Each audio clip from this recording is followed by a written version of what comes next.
who said yes? Arthur and Eric both confirmed that they would be here, so we can give them a couple minutes because I know we're just at the top of the hour now. This call will be recorded. Sorry about that.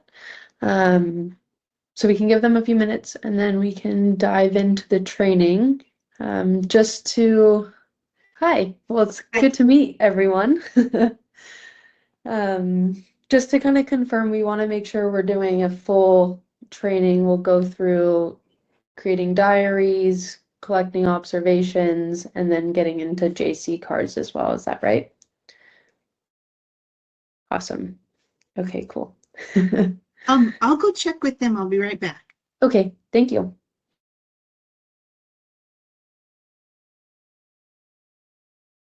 Eddie, thanks for hopping on.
Okay, they're not on yet.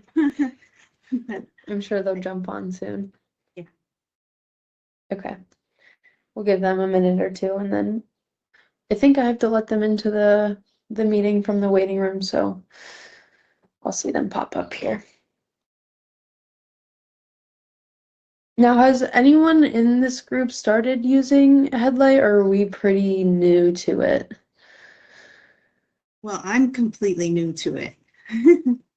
But maybe Art and Eric have had training. I'm not sure. I know they have used a previous program. So I don't know about HeadLight. Got it. I believe I've seen Art on a few calls previously when we did some econ office hours. So I think he is pretty well equipped, I would say. Awesome. Are we just waiting on Art? Well, if we don't have to, I mean, he knows we're doing this. Okay, and it's recorded, so we can always send it out if he has any questions or wants to review it. So we can jump on in. Cool. Okay. Well, as most of you know, I kind of went over what we'll be covering, but we'll be discussing HeadLight, primarily field book, how you access your projects, how you'll start creating observations or inspection notes while out in the field, either on, we'll go over the computer side as well as what it looks like on the iPad as well. And then after that, we'll show you how to go through creating diaries, how those are submitted and approved, and then get into creating JC cards. As I mentioned, this is all recorded, so I will share this out at the end, and then feel free to jump in with any questions as I'm going along. If you need me to slow down or clarify, happy to do so. But as I share my screen, do all of you have, if you know, a HeadLight account yet or accessed it before? Okay. So I can, after this, I'll make sure everyone on this call at least has an account, and then we'll reach out with login credentials. Can also just send out, if you do have an account, I can resend all of that information as well, so you know that you have it. and then a few instructions on how to change your password if you need to as well. But as we see here, so I'm going to be starting on the web version. You will be logging into fieldbook.headlight.com. I'll send out an email with the recording with all of the necessary information so you have it. But this is where you'll be logging into. For today, I'm just going to be logging into our admin account. It will look basically the same. I'll just have a few more projects in here than you do. Each user is given access to the list of projects, so you won't be looking at additional projects if you aren't working on them. So we're able to kind of fine-tune those permissions there. If you need access to a project, you can reach out to us at support@headlight.com or myself. I'll send you all of those emails before we close today. So we'll start with just a general overview of what we're looking at. I'm just quickly going to jump to a test project before we get started.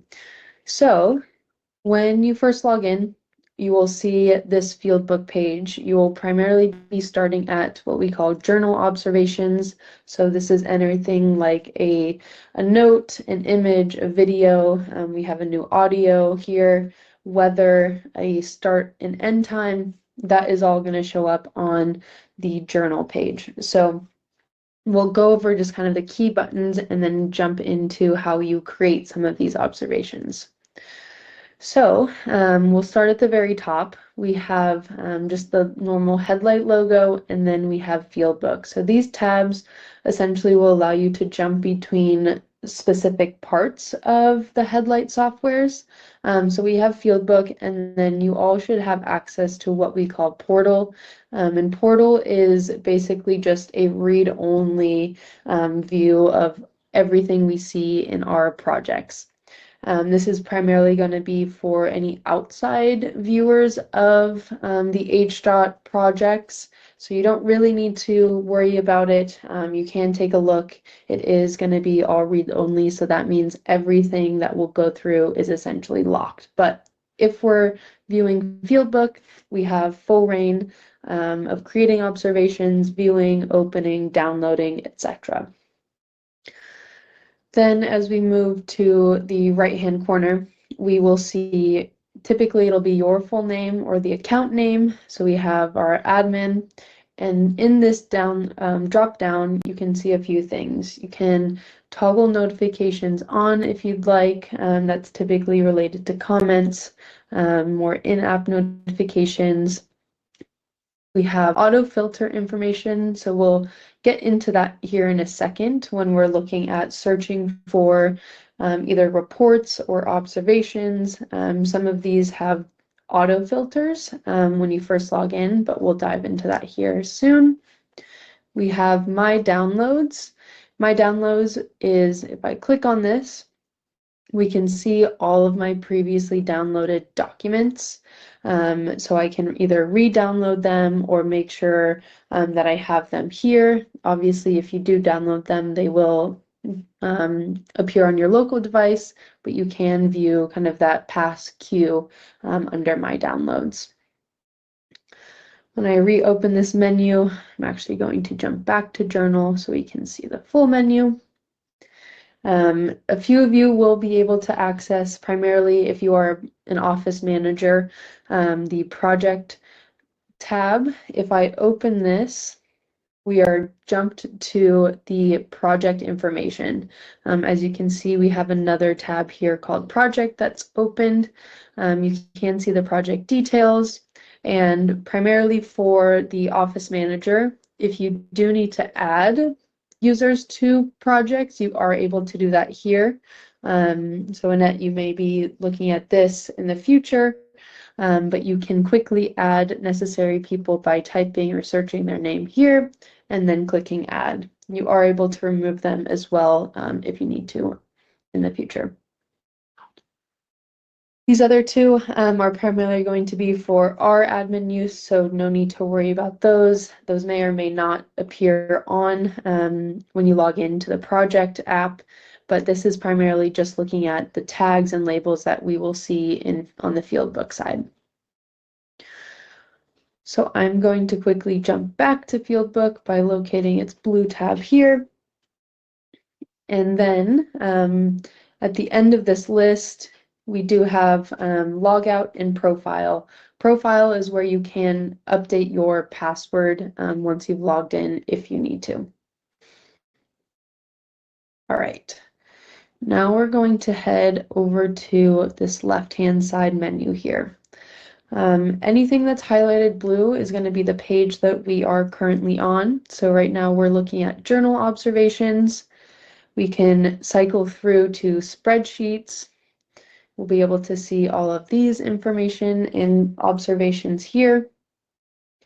Reports is going to be our daily diaries, work item summaries, or any additional reports like the daily asphalt concrete paving report. And we'll come back through all of these and go through them more specifically. I just want to show you kind of where everything lives to begin with.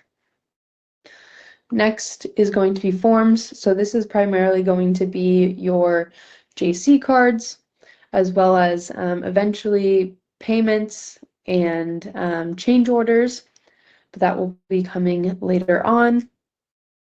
And then we have search, so you can search across this project for any JC card number, an observation type, maybe a spreadsheet pay item or labor. You are able to do that here. This is something that we will take a look at when we look at observations and how you search and use all of these fields here. I'm going to close that. And then we have this plus button. This is going to be kind of a quick start or a quick place to create any of these observations, report, or form types. So you are able to see the list of available journal types here, as well as your observations for spreadsheets and report and forms. A key one from here is going to be MyDaily, which will basically compile all of the observations that you create in your workday into a singular project diary. But we'll circle back to that in a second. And lastly is we have, there's art. Lastly, we have Academy, which is going to be basically our help center. This will give you videos, documents on how to navigate Fieldbook, maybe even instruct you how to create new reports or observations, and a little bit of testing or just troubleshooting notes there. All right. We'll jump back up to Journal. Are there any questions on just the basic kind of navigation or orientation? I have a question. Yeah. So who sets up the projects? Do we do it? So that will be actually myself and our team here at HeadLight. When you need a new, so this is actually going to be located on the wiki site. Let's see. So when you need a new project, I'll also include this in the email that I send you. But if you need a new project, you will head to this URL and you'll basically fill out the form here about what project you need, when you need it set up by, who's involved in the project, any pay item or contractor information. So essentially you'll fill this out, send it to us, and we'll typically have it done. Usually here we note 2 weeks ahead, but we typically can get it done within a work week. If you need it sooner, feel free to send this over and include a note that it is an emergency project and we can turn it around within a day or two if you need. Thank So you. we'll fully, yeah, of course, we'll fully set up the project. This is something that will eventually be in your hands. We're working with Highway C to kind of fine tune it, and they're going to be doing some testing on how they create projects. So that will be in the future, but for now, it'll be our team setting it up. Okay. Yeah, so you'll send over that form, but you can kind of manage who the users are that have access to it. All right. So we'll dive into kind of creating observations in a workday. This can take place here on the web, and I'll also kind of just show you how you can do it on the iPad in the Fieldbook app.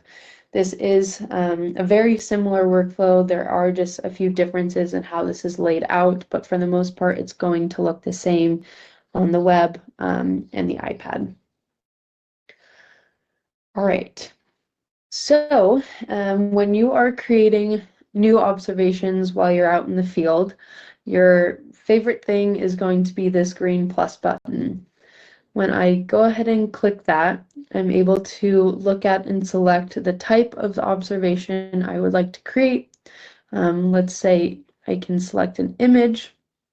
This notification will pop up. It's basically to make sure we're geolocating any of your information.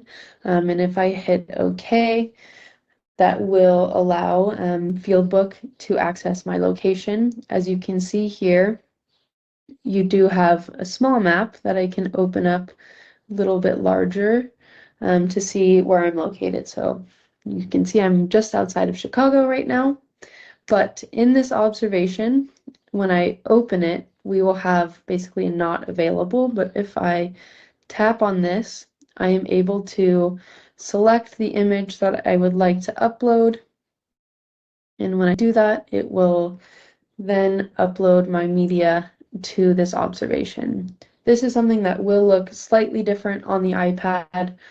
You can do some quick capturing, but for the most part, you will be able to select from your library like we just did there.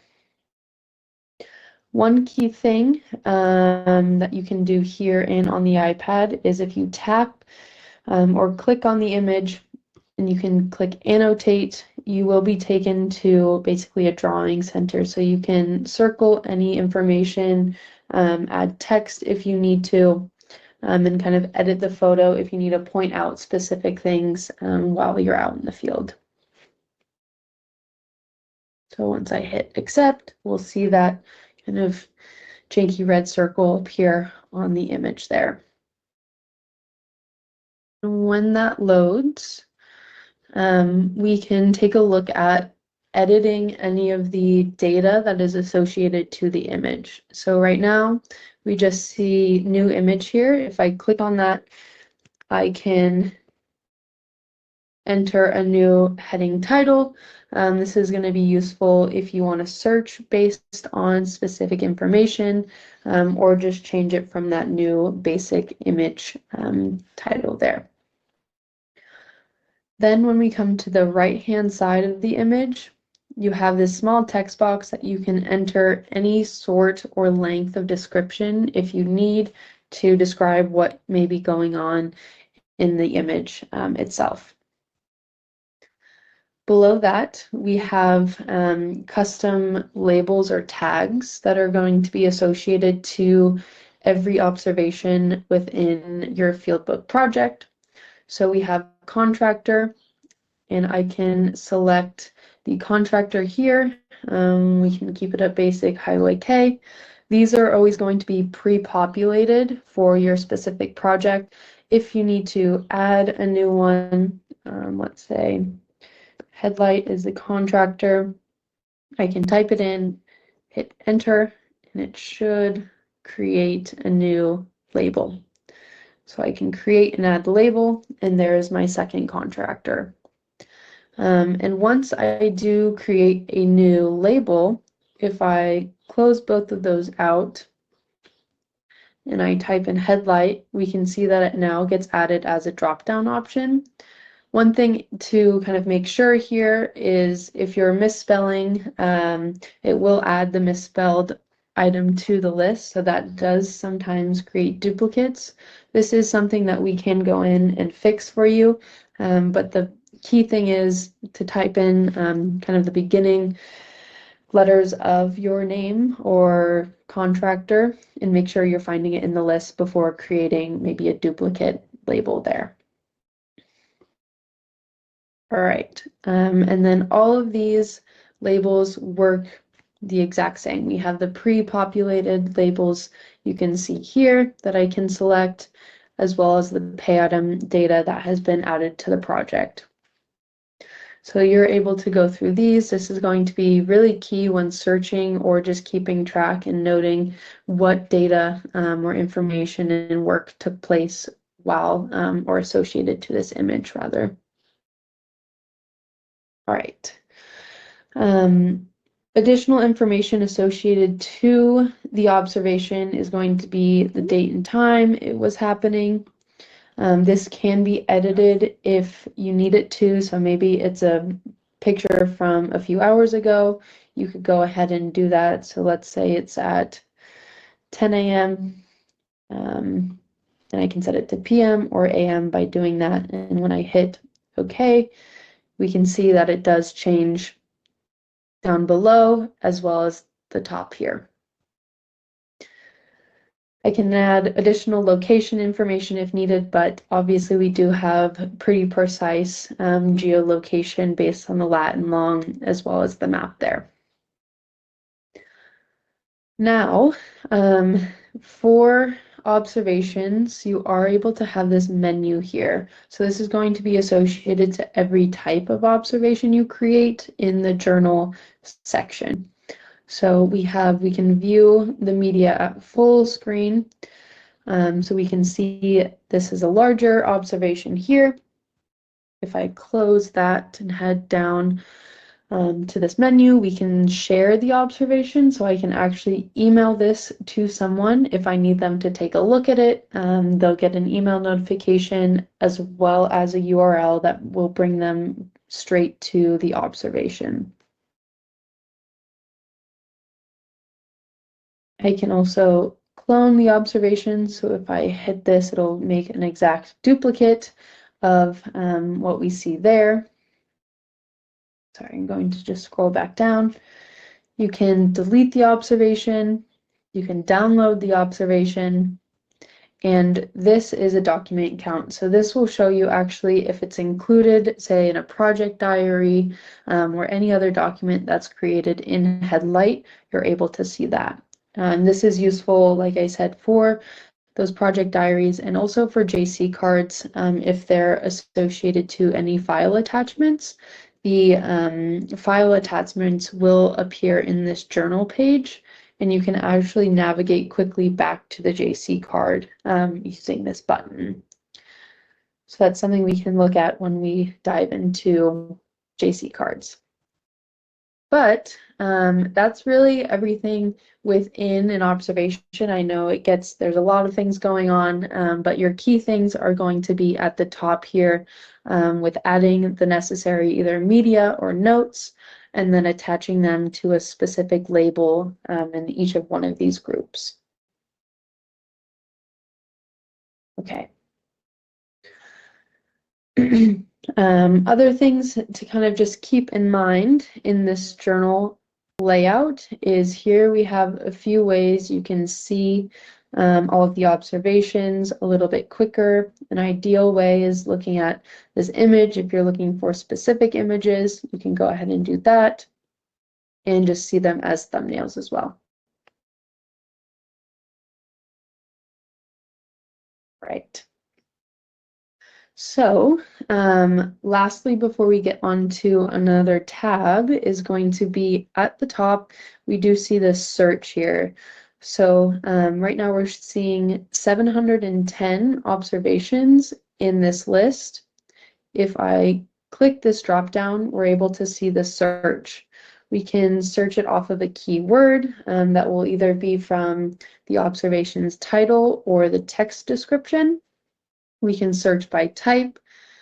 user who created it, and any labels. So let's say we want to look at all of the narrative. So this is going to be basically a text observation.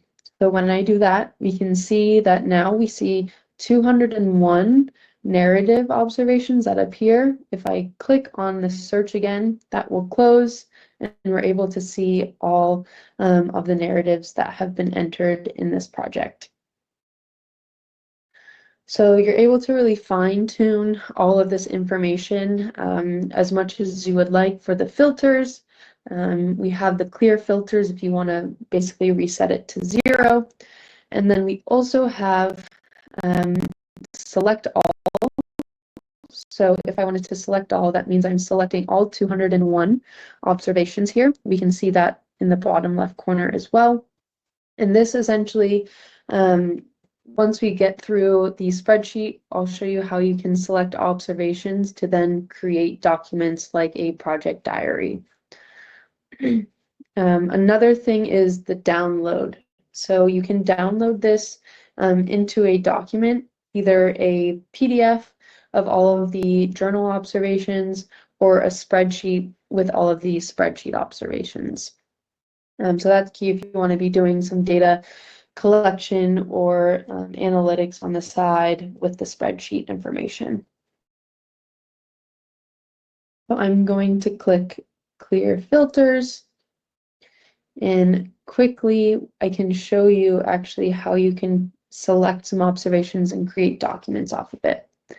So if I say I want to look at observations that were created today, we get a filter down to 2. I can select all, and when this bottom bar menu appears, we have a few options.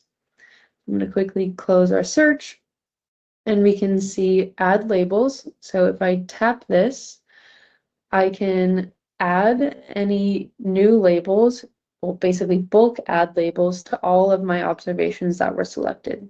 So if I wanted to have a tag that was all about, let's say, extra work, I can select either from a date range, user, what have you from those filters, click add labels, select extra work, and when I confirm, that tag will be added to all of my selected observations. So that's a quick way to add multiple labels to a large amount of observations if you need. I'm going to quickly go to search, select all again, and next to adding labels, we have create document. So creating a document, you can either create a report or a form off of this, and it will basically pull these observations into that new document type. So I can look at all of our documents here. I can create a new project diary. You can eventually create progress payments off of this, or a rain gauge report, or a work item summary. Obviously, it depends on what type of observations you use. Right now we have 2 image observations, so we wouldn't really want to include that in a work item summary. So it would primarily be you're using this to create a project diary.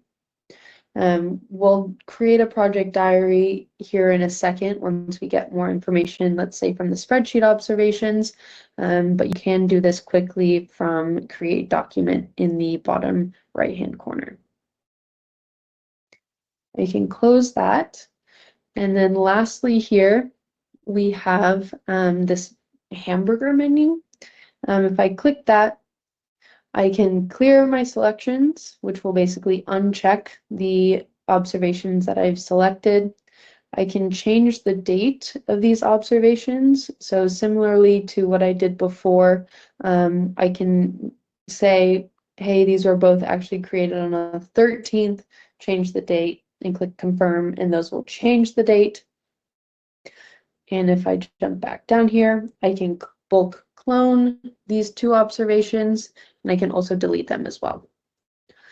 So a few things you can do when you've selected multiple observations. I'm actually going to clear my selections, and once I do that, I will also clear my filters so we can see that 700 again. All right. I know it's a lot of information, but as you start using it, you'll be able to kind of see what buttons you use the most and kind of fine tune it to your process as well. All right. Next up, we have our spreadsheets observations. So this is really going to be important for labor, equipment, pay items, and weather. And this is all going to be done here. Key thing that people love to do on this is clone observations, because I know you can be creating very repeatable items pretty often and throughout your shifts. So that's going to be important while on the spreadsheets. So at the top, we have our particular tabs, kind of like an Excel spreadsheet. We have our pay items here. I can jump to labor, equipment, and weather. So they're all going to be basically looking the same. They just hold slightly different information. So before we start collecting data, we can go through kind of these buttons here.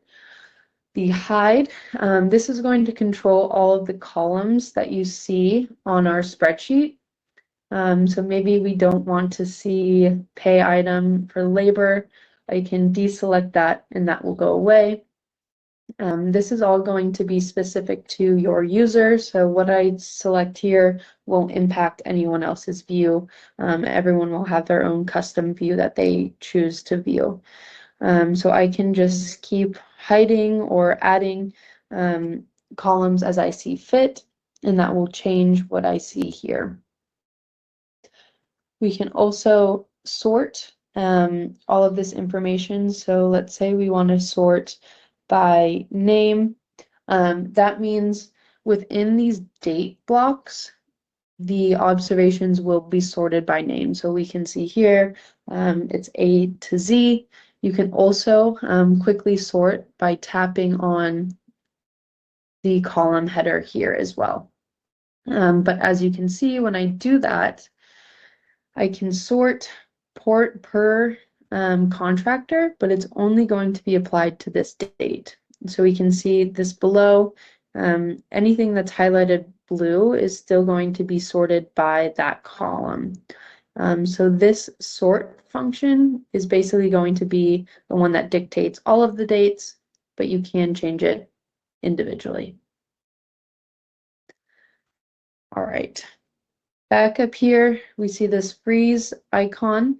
If we want to say we want to always see the pay items, this will pull it to the first column and it will freeze as I kind of scroll along here. If I have, let's say, a number of columns and I need to view this information, I can scroll, typically scroll across. I think my mouse is being funny right now. But basically, it'll basically lock this first column and you can scroll amongst here to make sure you're viewing all of the information.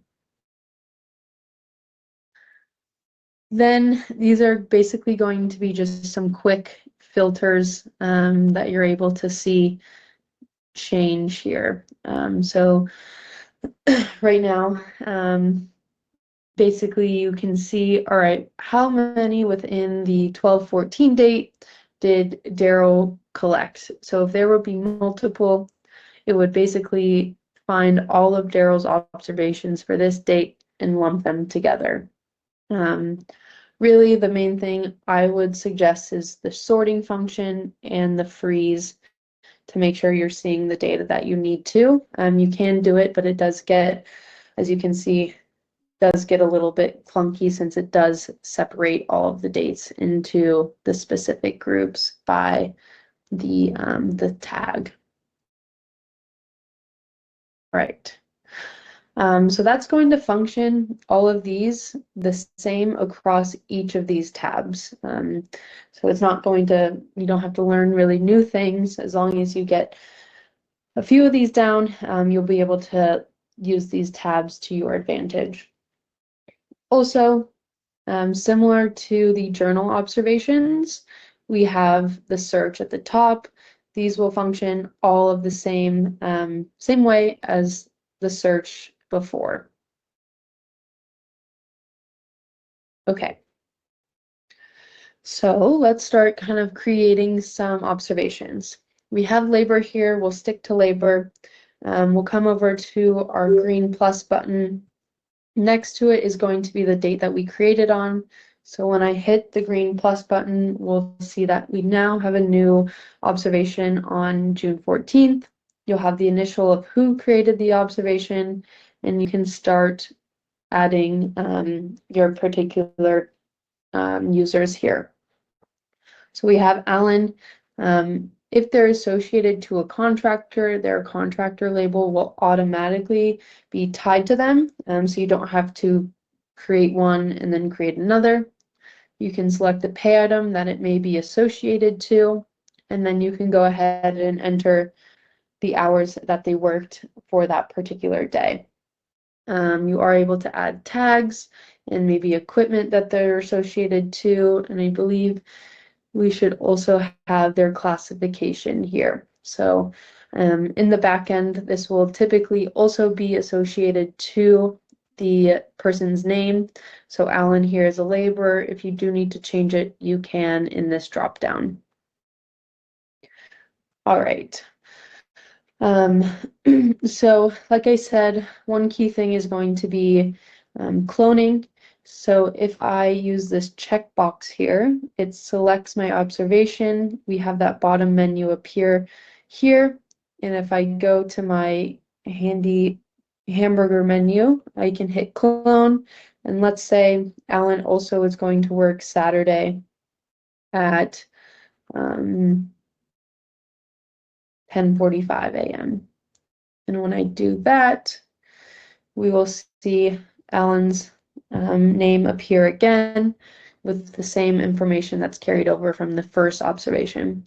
So something that if you know people are going to be showing up or you need to actually create past observations, you can do that by selecting and then coming down here and cloning that information.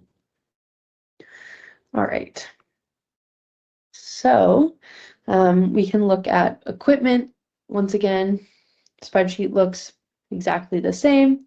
I can hit the plus button here and create a new equipment observation. Once again, equipment is going to be also tied to a contractor, but that can change if you need it to as well.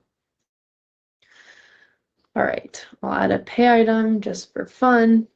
And then we also have weather.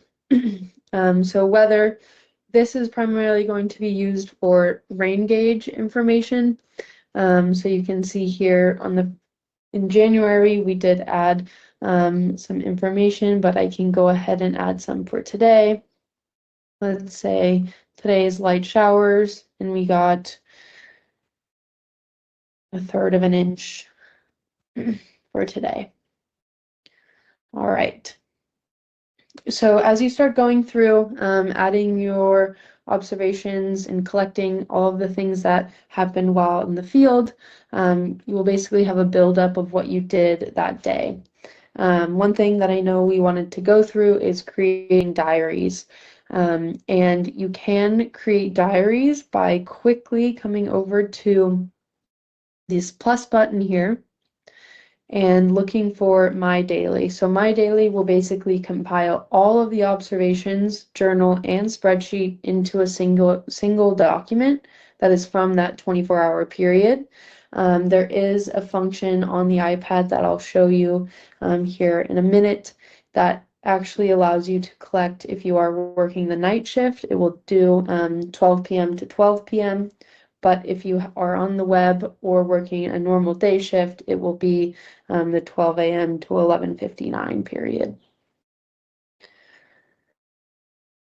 So if I click MyDaily, we'll be able to easily create a project diary with all of the information that we created today.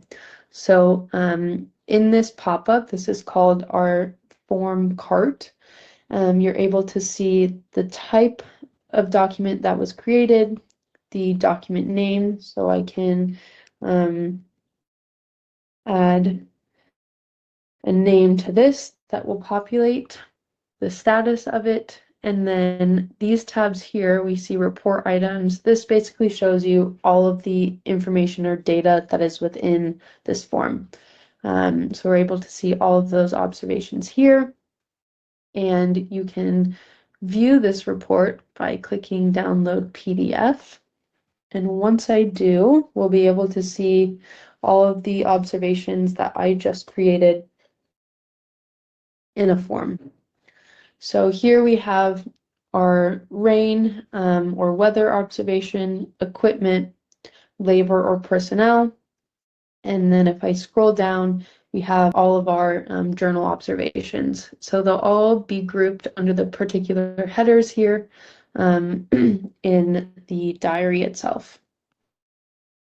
You can go ahead and close that.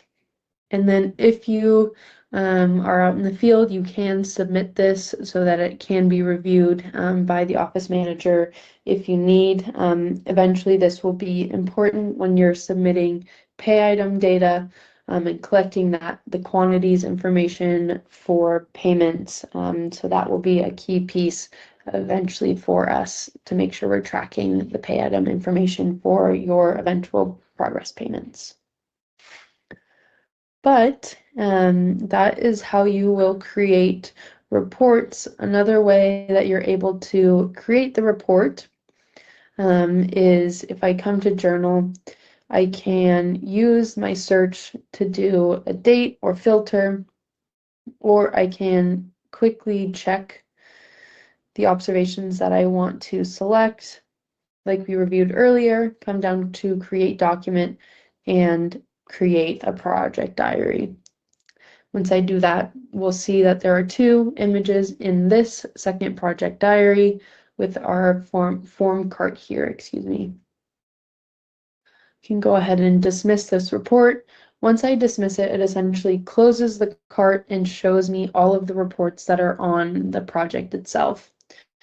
So here we're in the reports tab, and we can see all of the reports that were created over the project's lifespan.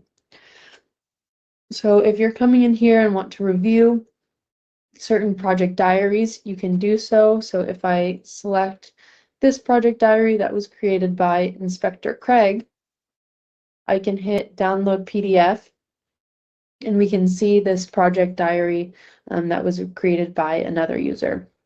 So it looks pretty similar there. I can close and dismiss the report. Another piece that doesn't change across these tabs is that search function. So you can search for specific reports, or if it's a specific user, you can go ahead and do that there. And you can also, when you, let's say we filter by Inspector Craig, we have 24 reports created by him. I can actually download the filtered documents, so that will be a compiled report with all of these project diaries from Inspector Craig over the lifetime of the project. So once I close that, we'll still see that filter list as we see that 24 here. And next we'll have our Forms tab. So this is going to be important for JC cards. Here, once again, my search is still going to be filtered to Inspector Craig across. So I'm going to make sure I hit clear filters so we can see everything in this project. So when we're creating JC cards, we'll open our project, head over to Forms, and we'll locate our green plus button. When I do that, I'll make sure I hit JC card, and we will enter a form name and hit create. When I do that, my form cart will open and we will navigate to fill out form. When I do that, the form will populate. It will be blank to begin with, and we can start filling out our information. So there's a few things that are auto-populated. We'll have the project number, as well as the JC sequence number. So that means there have been 176 JC cards created on this project thus far. But we can begin filling out our JC card kind of as normal. We'll start with the sample material. So let's say it's asphalt concrete.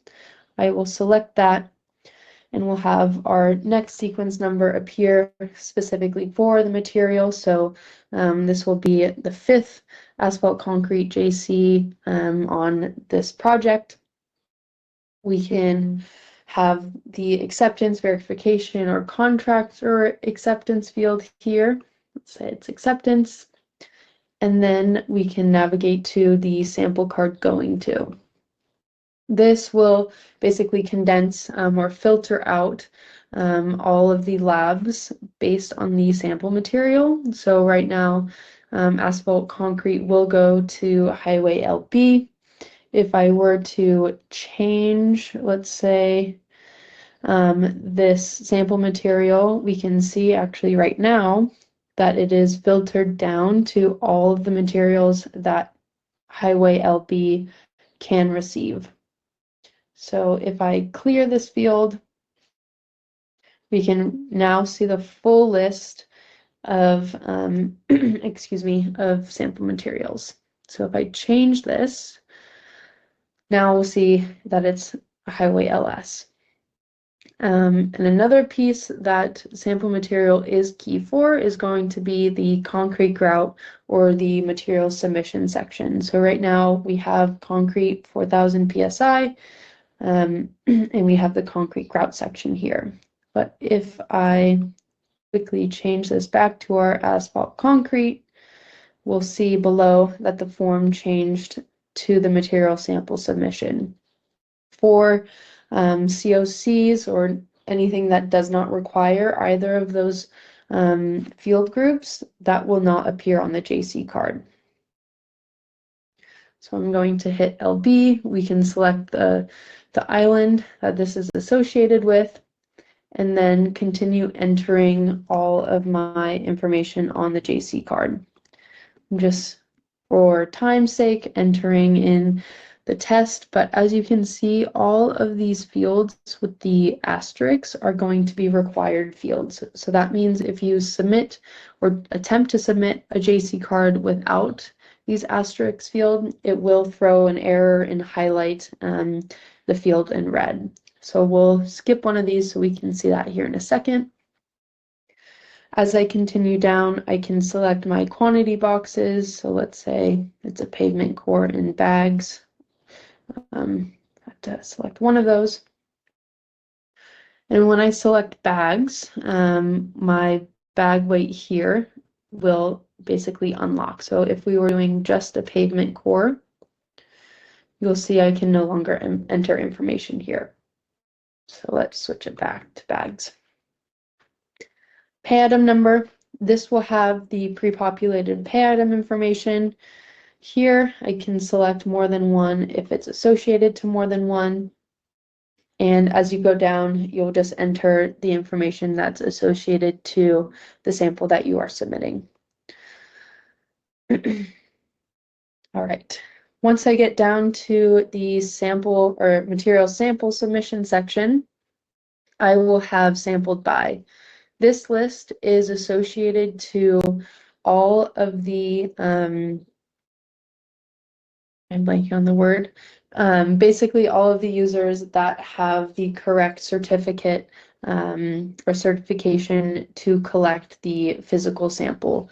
So if you don't see your name here and you know that you're certified to collect that specific sample, so FSTQP LB, you can reach out to myself or the lab group that does oversee certifications. Once again, I'll include kind of all of these nuanced pieces of information in the follow-up email, but it's key to make sure if you know you're certified, reach out to myself or Highway L and we'll get that set up for you. So let's say Rob Lee was the one collecting the sample, and then I can go ahead and just enter all of my information here. So as I'm going through this, just adding random information for the sake of time, agency,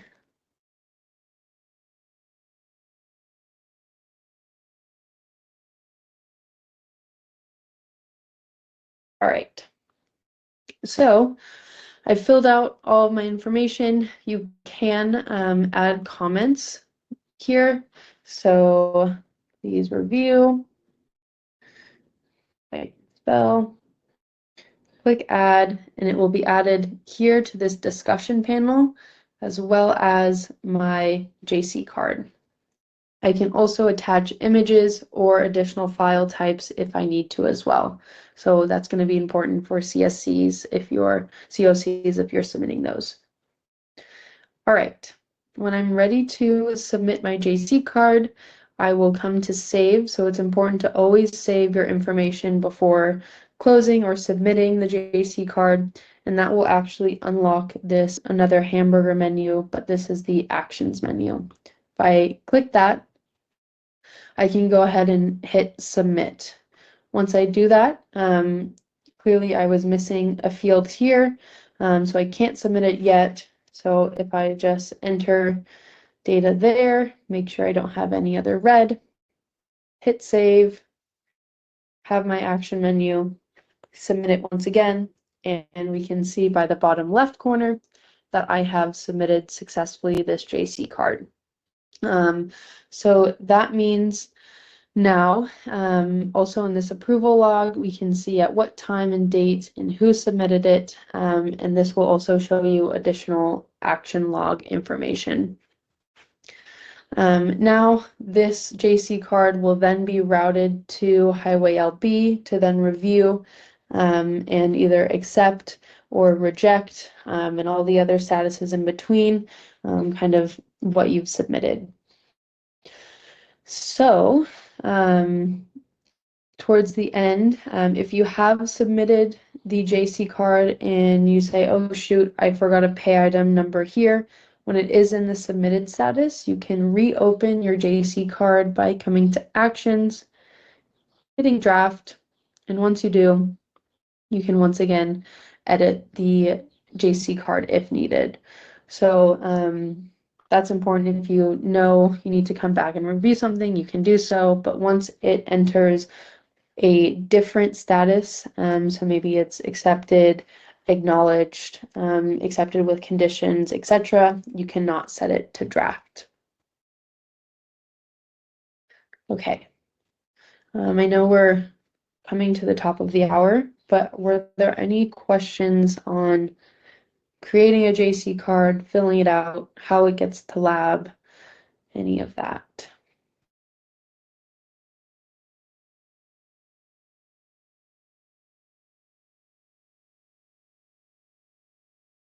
Okay. So I'm going to close my JC card here. We also, if you want to move your card to draft, you actually will be able to do it here as well.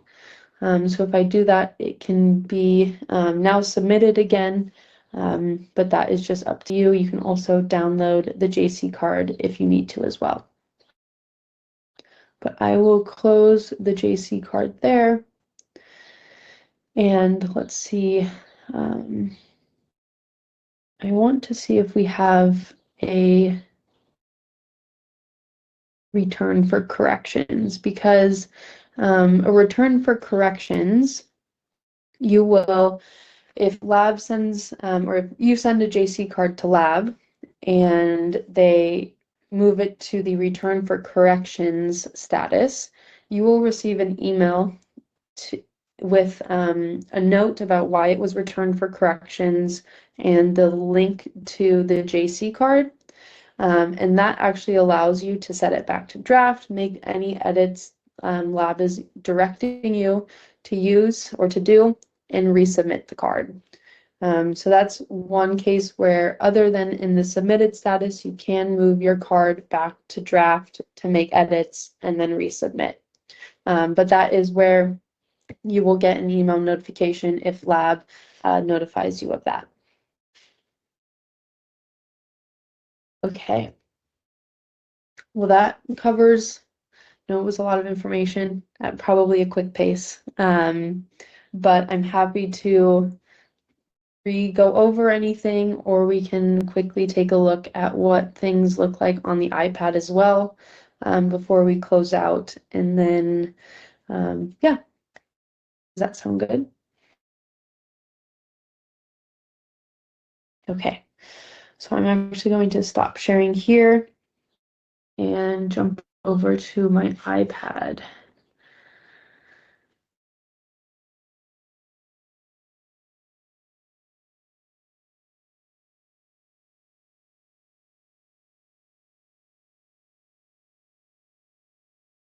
Okay, so now you should be able to see my iPad. I'm going to open my Fieldbook app here. It will look quite similar to what we just saw, but one key thing is when you do log into your Fieldbook app on your iPad, it is automatically, basically, it should filter down to your specific user and today's date.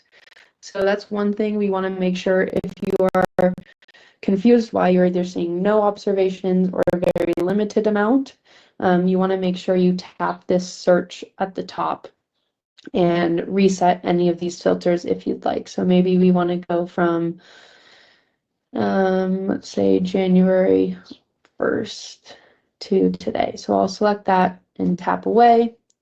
And then once it does that, it will load all of my observations between those dates.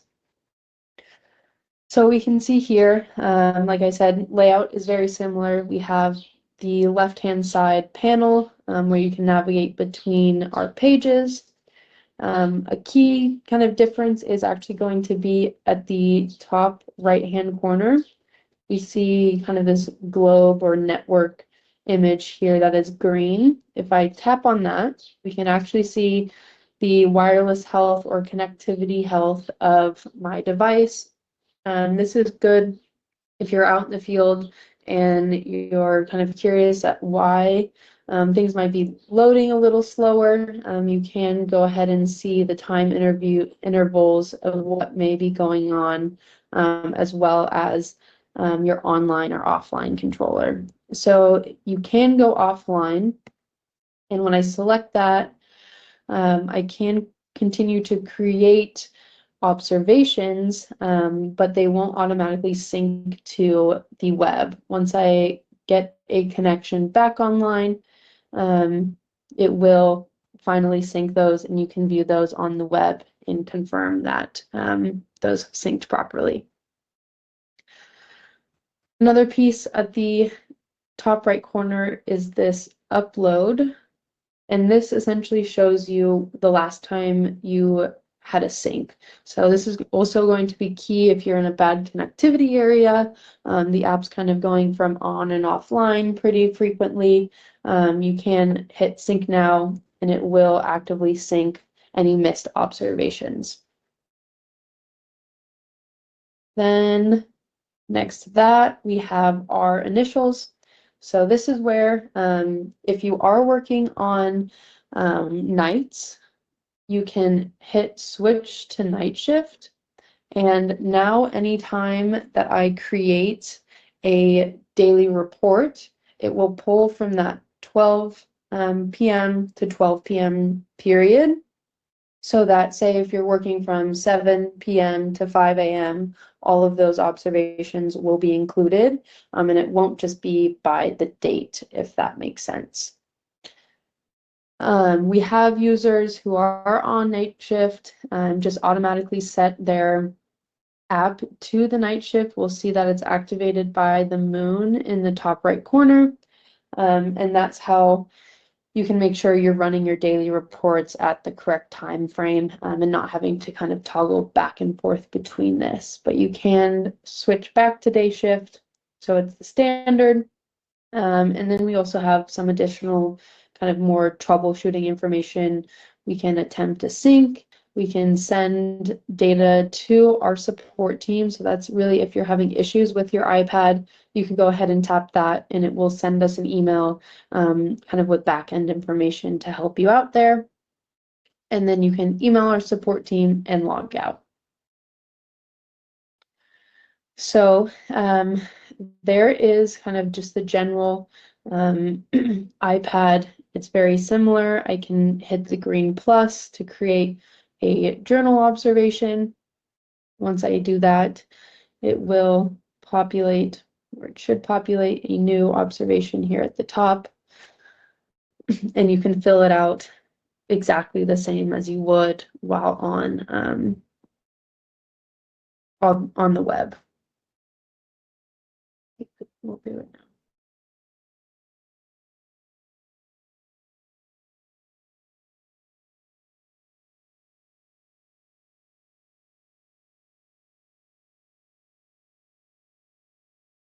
It says I created one, but might just be my iPad for now. But essentially, you can do the same things. If I jump over to reports and I hit the green plus, say I wanted to create a rain gauge report, I can confirm that.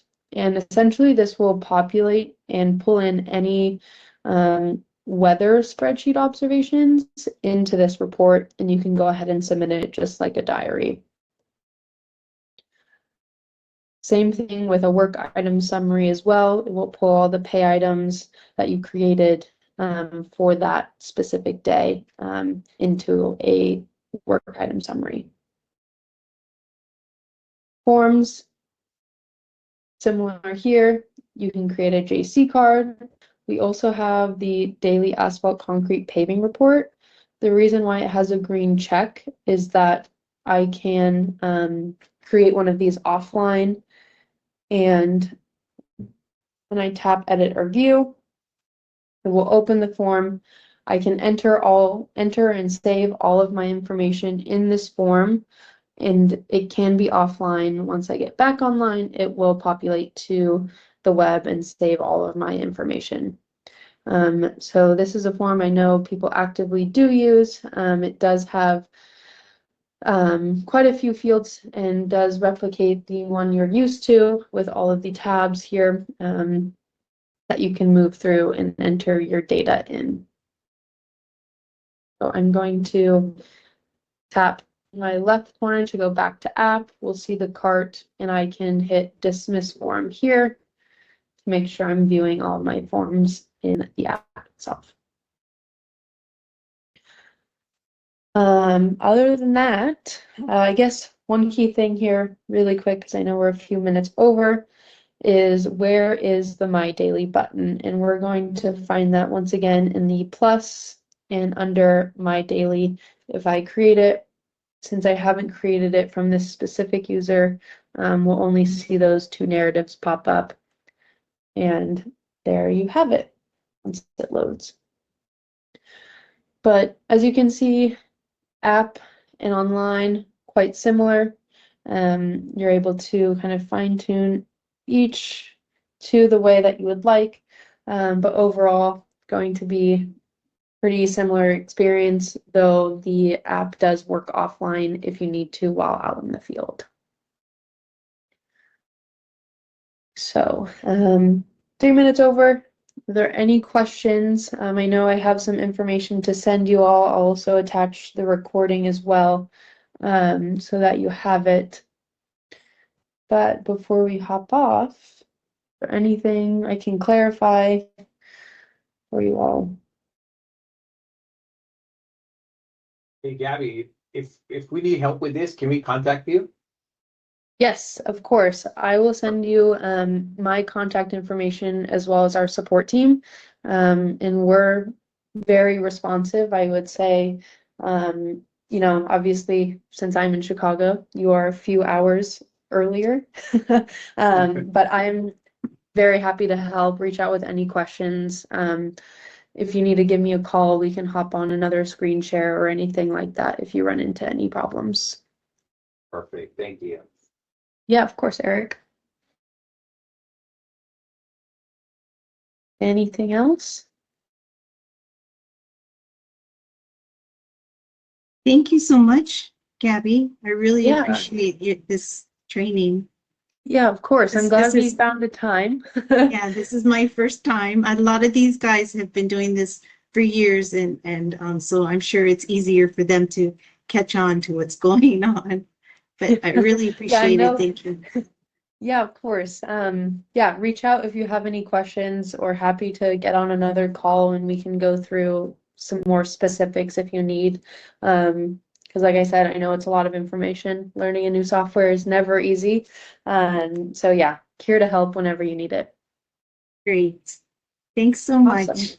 Yeah, thank you everyone. Hope you have a good rest of your Friday and a good weekend. You too. Thank you. Thank you. Thank you. Bye. Bye.